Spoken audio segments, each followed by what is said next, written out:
ഇരുമ്പിളിയം പഞ്ചായത്തിലെ ഹോമിയോ ആശുപത്രിക്ക് സ്വന്തമായി കെട്ടിടം ഒരുങ്ങുകയാണ്. നാഷണൽ ആയുഷ് മിഷൻ പദ്ധതിയിൽ ഉൾപ്പെടുത്തി 30 ലക്ഷം രൂപ വകയിരുത്തിയാണ് കെട്ടിടം നിർമ്മിക്കുന്നത്.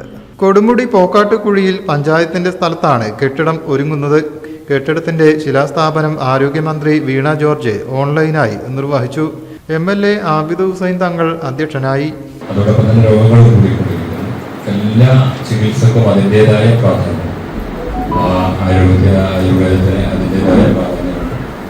ഹോമിയോ കൃത്യമായും അതിൻ്റെ പ്രവർത്തനങ്ങൾ ഭംഗിയായി നടത്തുന്നതിനുള്ള ബസ്സുകൾ പറഞ്ഞതുപോലെ കോവിഡിൻ്റെ സമയത്തൊക്കെ ആളുകൾ എന്താ പറയുക ഒരു ആശ്രയിച്ച ഒരു മരുന്ന് എന്നുള്ള നിലയിൽ ഹോമിയോ വളരെ ഫലപ്രദമായി നമ്മുടെ സാധാരണക്കാരായ ആളുകൾക്ക് ഉപയോഗപ്പെടുത്തിയിട്ടുണ്ട്.